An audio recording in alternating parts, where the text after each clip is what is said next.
big stories. The 100 peso wage hike bill gets past second reading at the Senate, but economists at the lower house and business groups are pushing back. They warn that it could worsen inflation. PAGASA says some areas in the country may reach a record heat of more than 40 degrees Celsius in the coming months amid what is expected to be peak El Niño.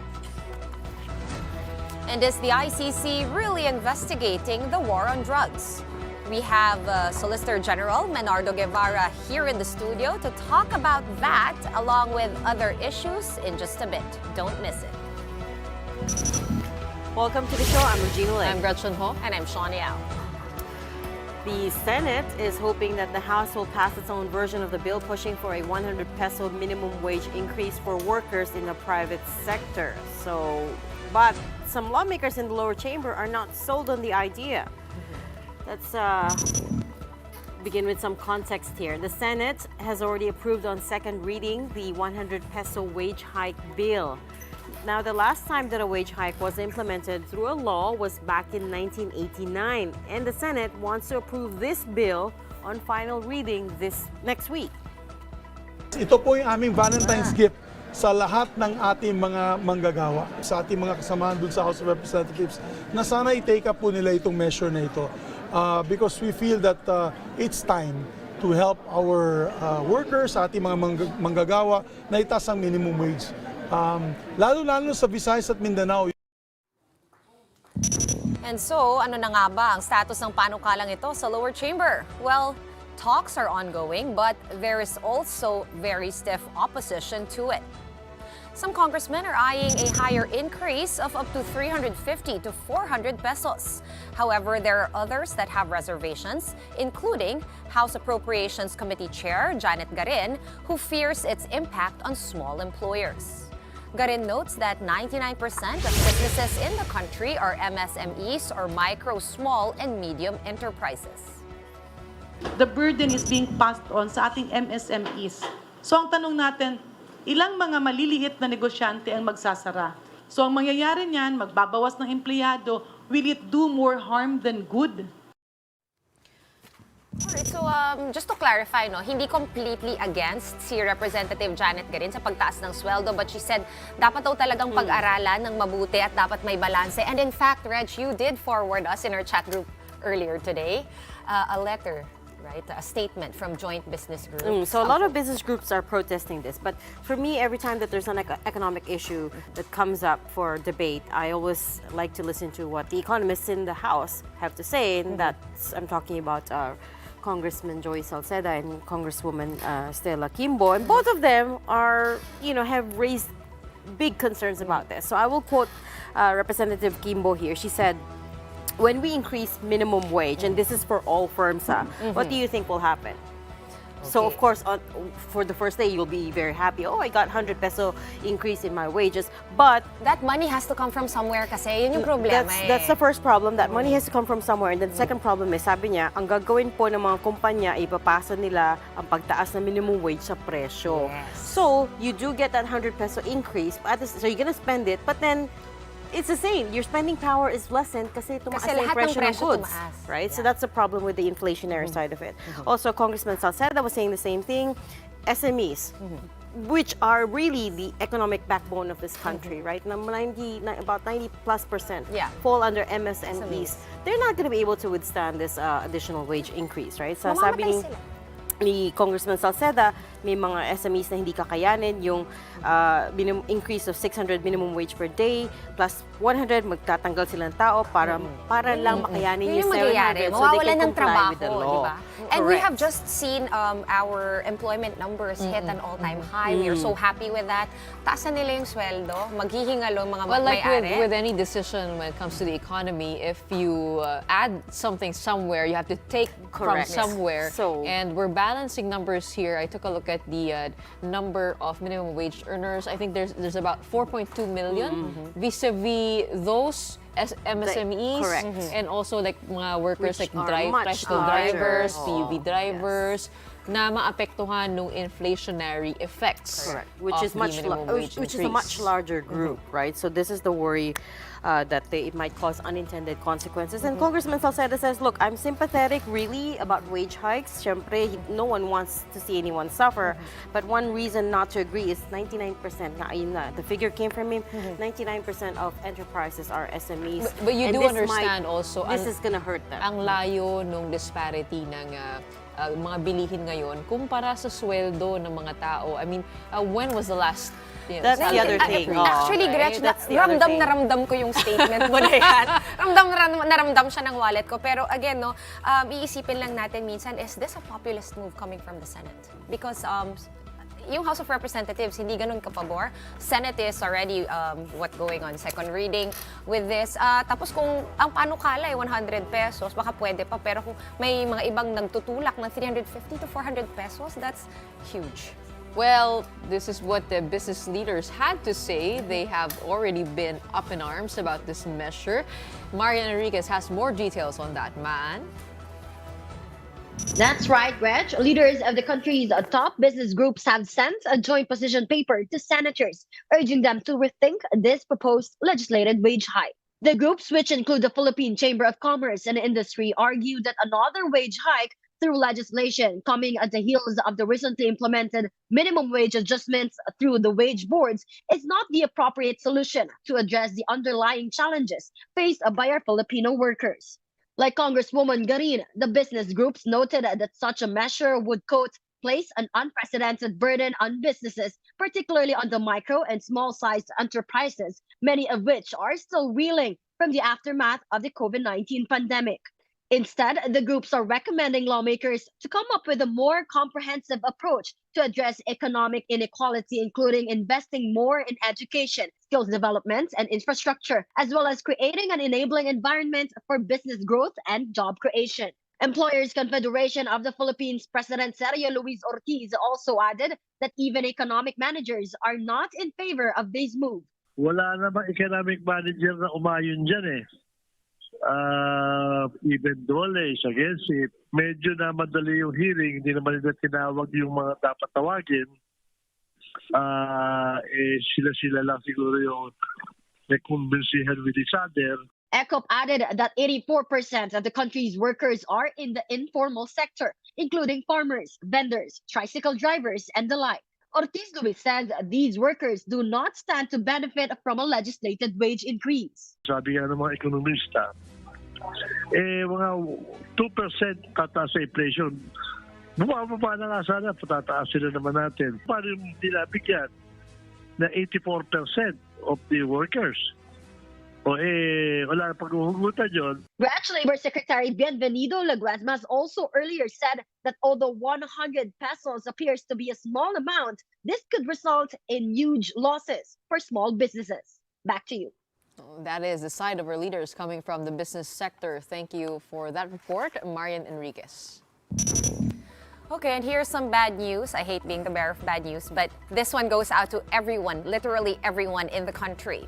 Experts fear that the Philippines might experience its hottest year ever in 2024 due to the El Niño. By the end of February, more provinces are expected to experience severe El Niño conditions. According to the latest PAGASA report, 14 provinces are currently experiencing droughts or severe dry spells. These include Benguet, Cagayan, Cavite, Ilocos Norte, Ilocos Sur, Palawan, Pangasinan, among others. The number of provinces, however, is still expected to increase in March. 10 more provinces, including Metro Manila, will experience drought or severe dry spell. These areas will have decreased rainfall for 3 to 5 consecutive months. Meanwhile, 17 other provinces will be experiencing a dry spell. These are the areas that will experience rainfall 2 to 3 months below normal conditions. On the other hand, 10 provinces will have dry conditions or 2 consecutive months of reduced rainfall. Ngayon po ay strong mature El Niño. So meaning po ay narating na po yung peak ng El Niño. But then yung lag impact po nito, ngayon pa lang natin mararanasan. Kaya po ang peak impact nito ay mga around March, April, and May. Para naman kaya ang lagay ng panahon pagdating ng dry season? Let's try to get more details from Shaila Francisco. Shaila, what do you have for us? Gretchen, according to PAGASA's estimate, by the onset of April, around 73 provinces will start feeling the effects of El Niño. This number is expected to increase to around 80 provinces by May. This means only 2 provinces, namely La Union and Davao City, will be spared. The problem is El Niño will coincide with the country's dry season. In some areas like the Cagayan Valley, temperatures could potentially reach 40 degrees Celsius. In Metro Manila, temperatures are expected to range from 37 to 38 degrees Celsius. That's not counting the heat index or perceived temperature that could reach up to more than 40 degrees Celsius in NCR. This level of heat is equivalent to a severe fever. PAGASA is concerned that this year's heat could once again break records. Kung sabi natin na globally ay warmest year ang 2023. So dito po makikita natin this could be one of the warmest year kung mas mainit po ang ating February, March, April, May. Kung mainit yung nararamdaman natin during warm and dry season months, baka medyo mas level up. The Office of the Civil Defense is also warning about the potential dangers of hot weather. They advise closely monitoring children as well as elderly individuals with illnesses or those who require maintenance medication.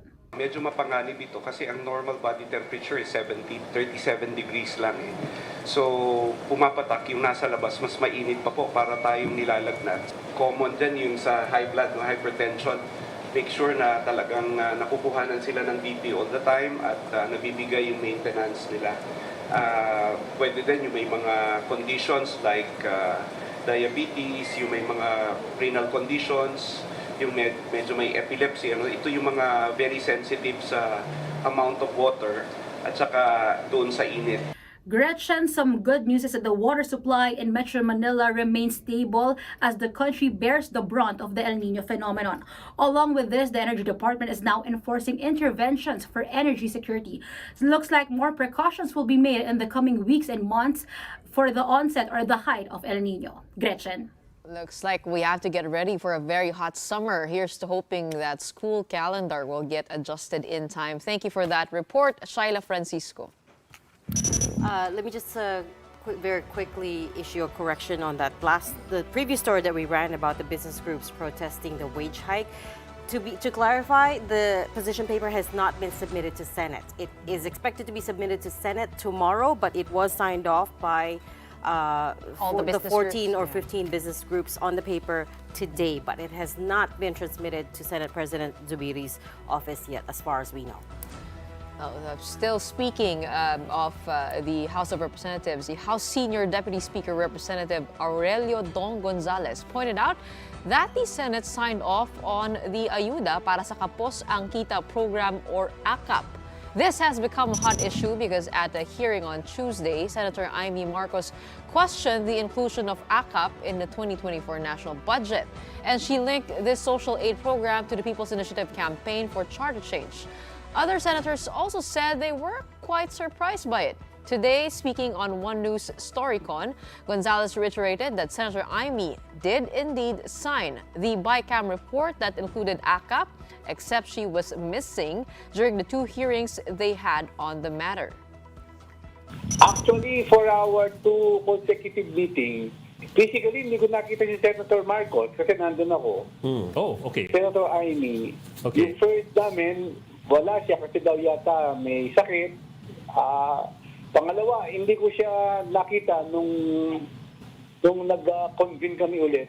So, yes, sir. palagay ko kaya hindi niya alam kasi wala dun siya sa BICAM conference po. Well, in response to this, Senator Amy issued a statement saying, ang sinasabing pirma ko ay isang electronic signature na aming ibinigay matapos mapasa ang budget. Itong sa AKAP ay isang house insertion na nalaman at ikinagulat namin noong nakita na ang final version. Marcos also expressed her intention to seek a separate legislative inquiry on AKAP. Meanwhile, Gonzales also responded to Senate President Juan Miguel Zubiri, saying that the upper house may amend its own rules so they can sit as a Senate Assembly to tackle changes to the Constitution. There's never been a Senate Assembly before. we are open on that. Kung gusto nila, gawa na silang sariling rules, we will convene. We will convene in the House of Representatives, joint na tayo. Doon tayo magkaroon ng healthy debate, discussion. I will talk to the Speaker and to the leadership. Itong gagawin natin. Ang importante, mapag-usapan na natin itong resolution both houses number 6. So, huwag na tayo magbangayan. Kung gusto nyo, magsama tayo dito sa House. Anyway naman, isang bahay lang naman tayo. Both chambers, di ba? So, huwag dating gawin na voting jointly. Basta ito, we will discuss jointly. Hindi sayang yung oras para hindi tayo naghahantay.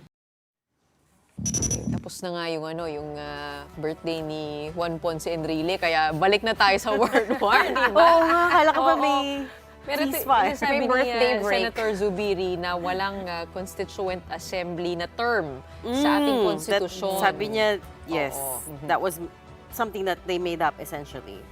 Pero nakasulat na sa Constitution natin that yung required lang ay 3/4 of the vote. Pero ini-insist kasi napanood ko to kanina sa StoryCon. Ang ini-insist niya is talagang sa House sila lahat umupo.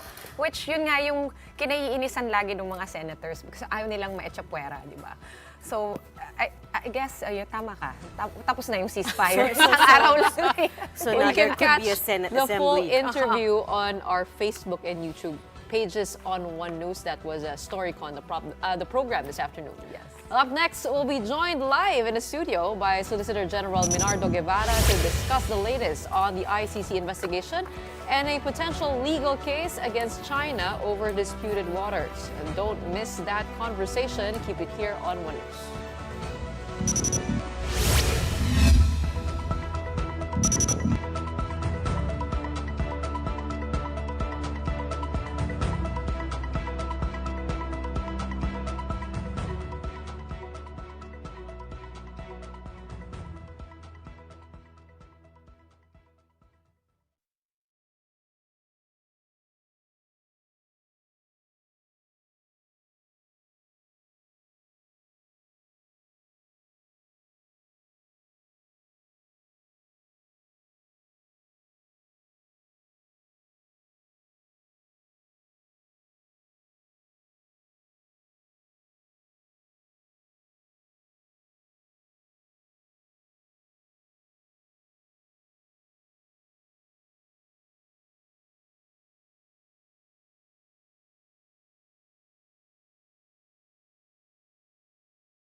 Welcome back. You're still watching the big story here on One News.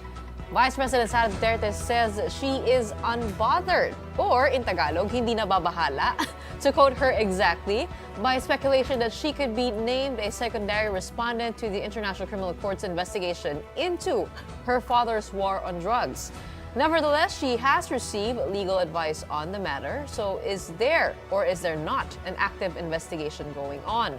For some answers, we have with us tonight Solicitor General Menardo Guevarra. Solgen Guevarra previously served as Senior Deputy Executive Secretary and later on as Justice Secretary under the term of former President Rodrigo Duterte. Thank you so much for joining us here tonight, sir.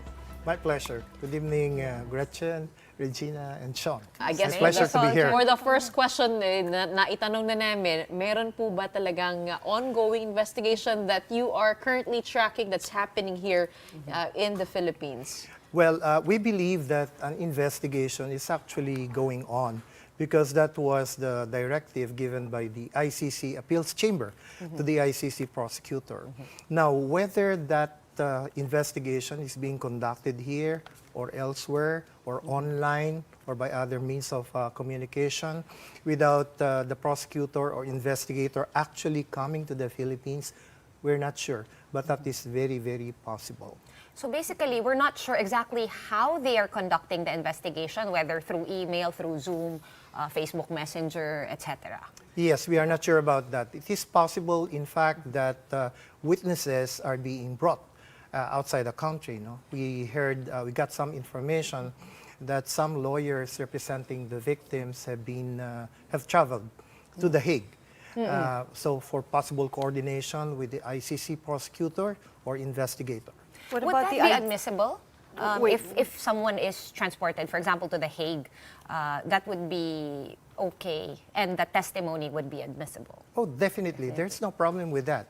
The place of the investigation is not really material. What is important is the substance of the testimony being given. What about the idea that there may be investigators in the country? Do you have any information on that? Well, apparently this information came from former Senator Trillanes and some people from the ICC were here last December. But it appears that based on the records of the Bureau of Immigration, there were no such people at least from the ICC prosecutor's office. It is possible that baka galing doon sa Victims Assistance Unit ng ICC.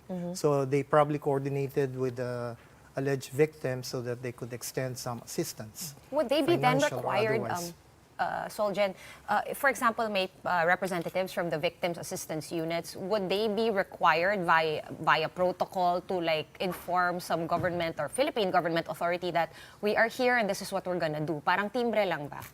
Well, out of courtesy, they should have coordinated, no?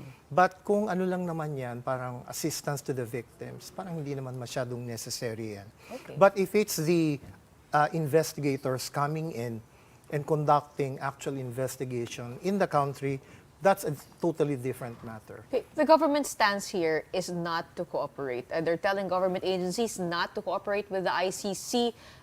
Just in case you are able to track somebody, anybody from law enforcement cooperating with the International Criminal Court, what will the Office of the Solgen do? Will you file cases? Will you, is there any administrative charge that you can file? Ano po ba mangyayari sa kanila kung tumulong sila dito? Scary naman ang of course, that is a direct, kumbaga parang disobedience to the directive of the chief executive, not to extend any assistance, because we are on questions of sovereignty, on questions of jurisdiction, and so forth and so on. So if any government personnel would discreetly or surreptitiously extend that kind of cooperation and they're found, then they will probably be administratively liable for doing so. So I guess that scenario is possible. But, that's only cooperation with respect probably to certain aspects like providing documents, etc. But the more important thing is cooperation when a warrant of arrest is actually issued. Now, that would be out in the open. Which police officer would come out in the open and actually take delivery of the warrant of arrest and serve it upon someone? Last week, we actually had ICC Assistant to Counsel, Christina Conti here, where we learned that an arrest warrant from the ICC is not like the usual typical arrest warrant we hear of here na parang kung may na-file na charges, doon lang lalabas yung warrant. She was telling us that an arrest warrant from the ICC is more like a summons. In case at any point doon sa investigasyon, may gusto silang i-clarify na issue or i-interview na tao, they can issue an arrest warrant. Pero it's not, the typical arrest warrant.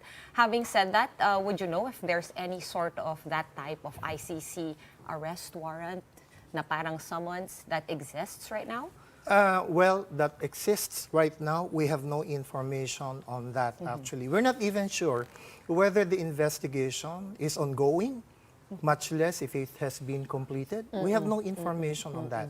But tama naman si Ms. Conti, in the sense that kahit hindi pa tapos ang investigation being conducted by the ICC prosecutor, at any time ay po pwede siyang mag-request doon sa ICC pretrial chamber ng issuance of a warrant of arrest. But just to make sure that this person, the suspect, the person of interest will appear pagka kailangan na siyang mag-appear, or he will not, kumbaga, be an obstacle doon sa investigation na ginagawa. And for so that at any warrant, time, for that kind of warrant, kailangan din ba ng na kailangan ang mag-serve doon yung Philippine government or someone from the Philippine government? Definitely, Shawn. Kasi yung warrant will be issued by the pretrial chamber at The Hague. But they have no enforcement mechanism. So they will have to communicate with the state concerned and request that the warrant of arrest be served and implemented in the territory of that state. So, kailangan nila ng cooperation of the state concerned. Kasi, sino magsaserve nun? Pagdating dito ng warrant, ang meron lang authority para mag-implement ng warrant na yon ay ang mga law enforcement officers like the PNP, the NBI, etc., etc. But if they are under instruction not to cooperate, how will they serve that? Of course, when we talk about person of interest, though, there is only one, and that's former President Duterte. So about a week ago, and this made a lot of headlines, I'm sure you saw the news, former spokesman Harry Roque said that he spoke to the former president who told him, Roque, that he got information, as in Duterte got information that there might be an arrest warrant out for him anytime soon, which, concerned spokesman Roque. Hindi daw siya nakatulog. The DOJ has already said they know nothing about this. What does your office say? We have our own sources at The Hague, Netherlands, monitoring what's going on there. And there are no indications about kung anong phase na ng investigation. If the prosecutor has applied with the pretrial chamber for the issuance of a warrant, much less whether or not merong warrant actually issued by the pretrial chamber. So these are basically speculations. So basically for now, chismis lang to. Pero let's just say, Solgen, na umabot na tayo dun sa part. Like you said, the police, the PNP, they have to be the one to enforce any sort of warrant from the ICC. But they have been ordered by the president. There is a directive na wag iserve. So is there a way around that impasse? Or is it ganun na lang? Hindi siya masaserve kasi walang inallow na mag-serve. So, wala na. Wala talagang mangyayari. Talagang matutulog lang yung warrant of arrest na yon. Kaya lamang, Shawn, it is possible na yung warrant of arrest na yon has also been served on other states which are members of the ICC. So, ang possibility lamang na may actual implementation ng warrant of arrest ay kung yung person subject of the warrant of arrest would go out of the country, would travel to a country na cooperating with the ICC. So that country na pinuntahan niya, if it's cooperating with the ICC, can actually serve the warrant. And he gets arrested, and he's surrendered to The Hague. Ganun na mangyayari. The president also mentioned last year that getting back into the ICC is a possibility. He had it studied. Was the study ever conducted? Are there conclusions on that? We actually, hold on, sorry. We actually tried to dig up that soundbite. I wonder if we have it. Would we have it? We do have it. Let's play it. There is also a question, should we return under the fold of the ICC? So that's again under study. So we'll just keep looking at it and see what our options are. Is there any possibility that we will return into the fold of the ICC, Solgen? Well, on the part of the OSG, we have not been formally instructed to make a study on that matter. Maybe some other agency or group of agencies ang nagko-conduct yung study na yan. But so far, it's not the OSG. We are conducting studies on other matters, but not on this one. Under what circumstances do you think this administration might agree to renew our membership into the ICC? I really cannot say. Based on what I'm seeing now, under the present administration, that rejoining of the with the ICC is not a very real possibility in this administration. Maybe when a new administration comes in, when the wind of politics changes, that's probably a more ripe time to consider the possibility of rejoining the Rome Statute or the ICC. But when that happens, for example, in the next admin or 2 admins from now, and we do, in fact, rejoin the ICC, can they still, like, belatedly serve these warrants? Assuming na, syempre, biglang cooperative na ulit down the line. Pwede ba yun? No or more. may deadline? No more, Shawn. Pagka nag-rejoin tayo, let's say in 2035. Okay. We like that. So next election. Yun lamang mga offenses that would be committed from the time that we rejoin ang po pwedeng investigahan. Hindi na po pwedeng balikan yung mga alleged offenses na nangyari nung time na hindi naman tayo miyembro. So, Solgen, question. When the former president was in office, he had a lot of statements. For example, sabi niya, it is my job to scare people, intimidate people, and kill people. He also said, if you know of any addicts, go ahead and kill them yourself. Sa sinabi rin niya, he personally killed suspected criminals when he was mayor. Are those admissible in court? Well, I will not make a comment on that. I will leave that to the ICC to evaluate.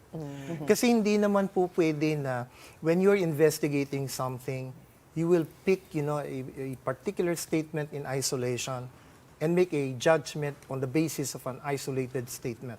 You've got to render or make a judgment doon sa totality ng lahat ng mga sinabi or nangyari nung administrasyon na yon. Pero Solgen, napakadami kasing on the record na nasabi. We of course, we're so familiar with President Duterte, former President Duterte. He can keep on talking for any number of hours freely. And then it's subject to a lot of interpretation, right? So it's open also to the ICC's interpretation. That is very true. Yeah. Kaya nga, on other occasions naman, binabawi niya yung sinasabi niya na yun. Sinasabi niya na, sinasabi ko lang yun to emphasize a point. No? Hindi naman ibig sabihin na kahit wala namang threat sa security ng law officer, ay papatayin pa rin niya yung suspect. No? So, parang nililinaw niya na gawin niyo lang yan if your personal safety is endangered. So, on other occasions, sinasabi naman niya yun. Kaya kailangan timbangin mo lahat. Hindi po pwedeng you'll just pick one particular statement and make that as a controlling evidence against a person. Tingnan mo lahat, yung totality ng lahat ng mga sinabi at ginawa niya. Then you make your judgment. Solgen, I wanted to talk to you about former Senator Laila De Lima as well, who, as we all know, is now out on bail, and we just one case left against her. She says she didn't get fair play in the previous administration and that the evidence against her was manufactured. Of course, as Justice Secretary then, you had a big hand in these cases. What goes through your mind when you hear this? I don't quite agree with her statement that she didn't get any fair treatment because the first of the 3 cases was dismissed during the time of the former president. The dismission. So, how could she say there was no, fair treatment of hers? When I came in as Justice Secretary, her cases were already in court. So, talagang kailangan magpatuloy na lang yan and leave it to the judge, no? Kung magbibigay ba siya magpo-provide ba siya ng bail or i-dismiss niya dahil insufficient talaga yung ebidensya or go through a full trial and then mag-render na lang ng judgment at the end. Call na ng judiciary yun, call na ng judge yun. So, as far as the president is concerned, ayun, binigay niya na sa court yan. Bahala na kayo dyan. Pero yung determination ng probable cause, yan ay isang issue na nakarating pa all the way sa Supreme Court. At ang Supreme Court naman ay sinabi that there is probable cause. Kaya tuloy ang trial. Ganun ang nangyari But dyan. you don't think that all the many times that the former president lashed out at former Senator De Lima influenced the case itself? I mean, there were many times President Duterte got up on that podium and attacked former Senator De Lima, right? So you don't think any of that influenced the case against Well, her? I do not know the judges who rendered their decisions, but I'd like to say na I believe in their independence and their impartiality. Wala naman akong nakitang any reason para sabihin na they were affected in any way by the president's statements. As a matter of fact, na-dismiss nga yung isang kaso, ano? The first one, despite yung mga sinasabi ng presidente against the former Senator De Lima. So, we leave it to the sound judgment of the judges who are handling the cases. Solgen, since dito ka na rin, pwede ba akong kumambyo sa ibang issue? Medyo weird nito. Puro ICC pinag-uusapan natin, pero itong tanong ko, PUV modernization. Transport? Solgen, ano na ba? No, because I read an article where, there was some debate kung tama ba na dinerecho na sa Supreme Court, no, ng mga transport groups or dapat ba talagang by levels ng mga korte? Ano po yung opinion nyo doon? Well, nasa Supreme Court na yan, no? Dahil doon nila final directly. Pwede ba yun? Yun nga, one of the arguments raised by the Office of the Solicitor General. Dapat sinusundan nyo yung hierarchy of courts. Hindi naman lahat ng bagay na may reklamo kayo, idediretso nyo. You go straight to the highest court, Supreme Court, hindi naman tama yun. Kasi pwede rin namang desisyonan yan ng lower courts or ng Court of Appeals, etc., etc. So why burden the Supreme Court with cases like this? Maraming ganyan, hindi lang yan. Oo. So, but that's only one of our arguments to defend the resolutions or actions taken by the DOTR. Pati nga ako dinimanda nung mga Imagine that, pati yung mga grupo ng drivers, pati yung Solicitor General, sinama doon sa demanda sa Ombudsman. For doing my job, for defending the government, that's my mandate, that's my job. Pero kinasuhan ako doon sa ombudsman. Speaking of defending the government and our country, one of the burdens I believe that is with your office is the filing a case, arbitration case on the West Philippine Sea. Are you also, is that one of the things that you're studying right now, whether to file another case on this issue? Tell us where we are on that. That is correct, Gretchen. On our own, the OSG initiated a study on the possible legal options that the Philippines may take, with respect to those various incidents happening in the West Philippine Sea. Because we noticed that since the judgment of the first arbitration court was rendered in July of 2016, in favor of the Philippines, ay parang lalong dumami yung mga incidents sa West Philippine Sea. Parang talagang China is defying yung ruling ng isang international arbitration court, lalong dumami. Kaya we believe na in time, baka kailanganin na mag-take na ng legal action ang Philippine government. Yung diplomatic approaches will always be there. Pero baka all of a sudden, biglang tanungin kami ng Presidente o ng Department of Foreign Affairs. Meron ba tayong legal action na po pwedeng gawin dyan? That's what we're studying. We are done with that phase we chronicled yung lahat ng mga nangyari. We gathered all the necessary evidence. So they're all basically consolidated.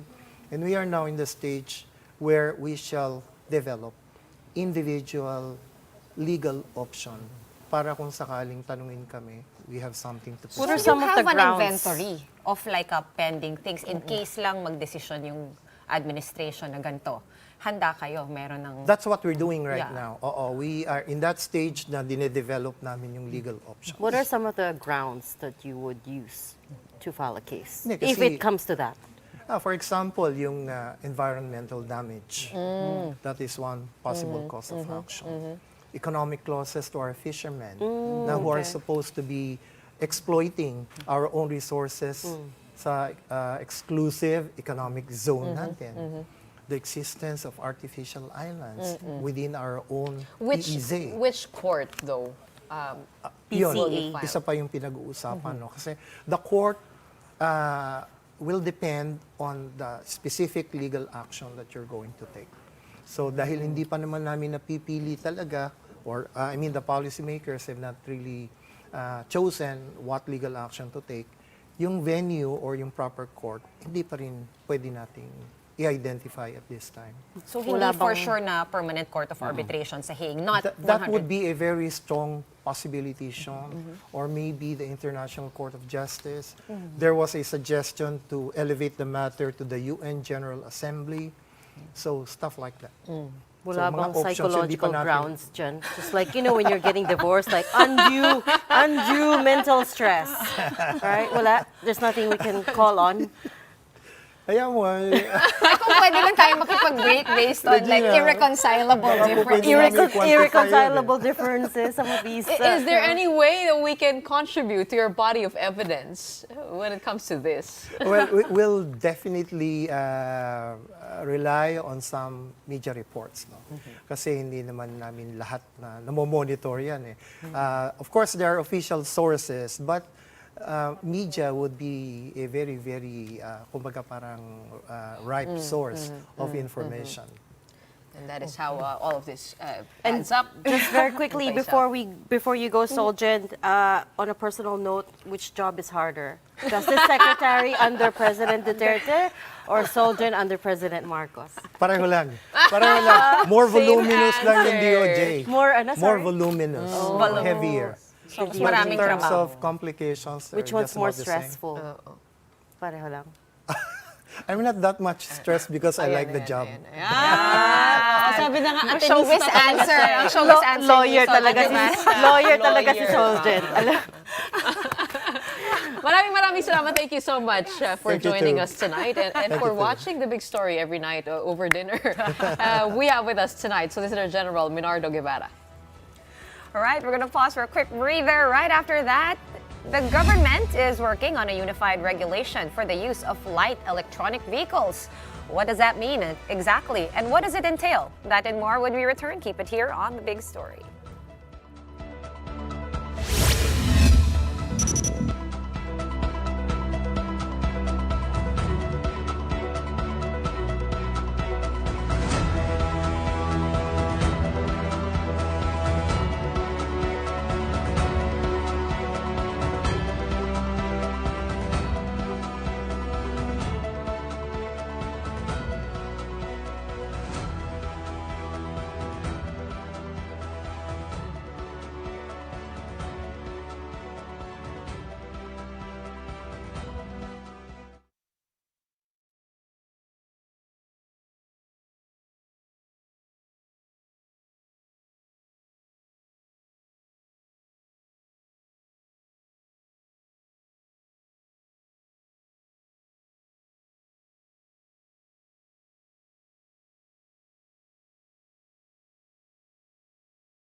Welcome back. You're still watching The Big Story here on One News. In other news, from something very, very serious, ito, may tanong ako sa inyo, no? E-bike user ba kayo? Nagbabike ba kayo? Yes, but stationary lang.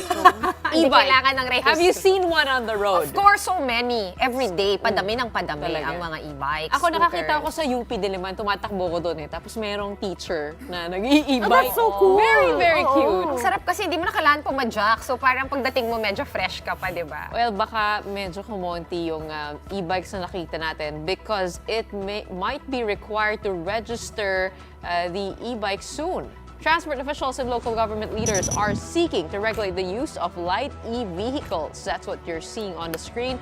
More and more e-bike and e-trike riders have been spotted traversing highways and major roads, some of whom don't have helmets and are oblivious to traffic rules and road etiquette.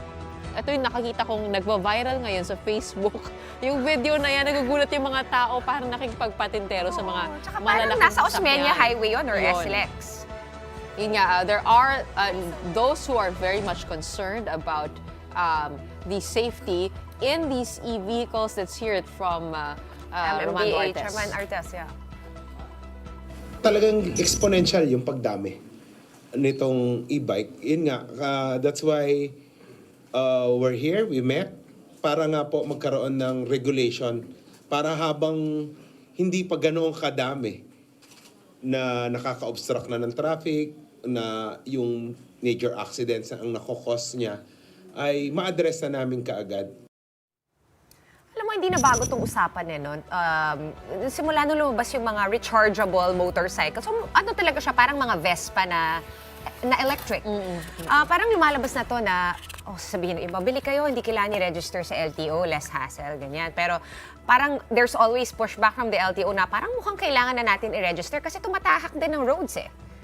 But I don't know, like, I don't know about the SLX though. Parang may lusot kasi dito na if your speed is not it's under at certain 60 kph, hindi mo kailangan i-register. Kasi motorized vehicles lang. Ito, electric to eh.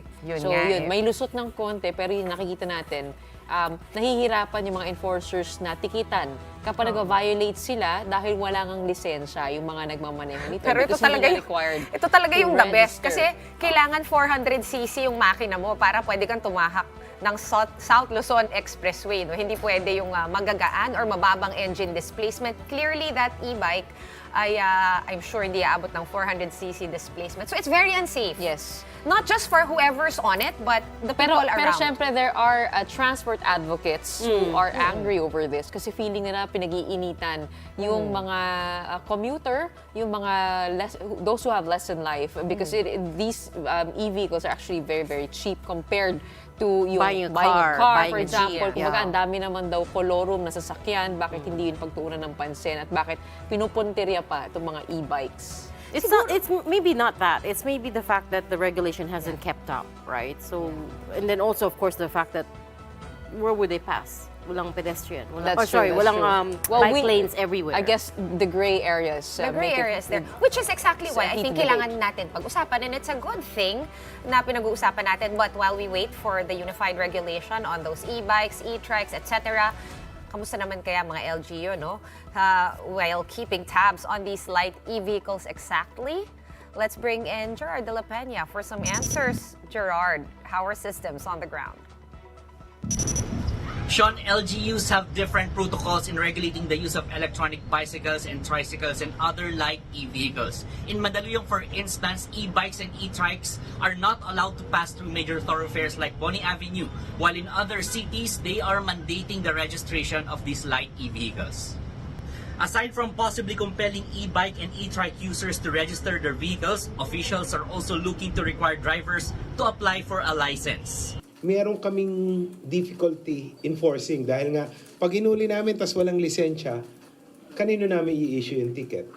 Some of the e-trike users we talked to are opposing plans to regulate the industry, but for some local manufacturers, it may be able to help address safety concerns.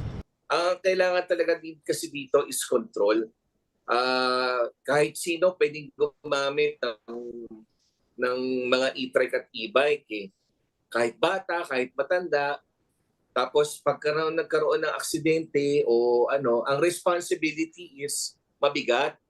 Lalo na kung ang aksidente fatal. Shawn, authorities are expected to complete the guidelines for the regulation of e-trikes and e-bikes by the end of the month or by the first week of March. Until then, users of these vehicles are urged to keep safe and stay off from main thoroughfares and national highways. Shawn. All right, thank you so much for that. News 5's Gerard de la Peña. Okay, wala na pala tayong oras. Pag-ikot ko ng ganon. Before we go, pahabol lang no, for Valentine's Day. I tried to do a mix also of Ash Wednesday and Valentine's Day today. Pero ito, kilig overload.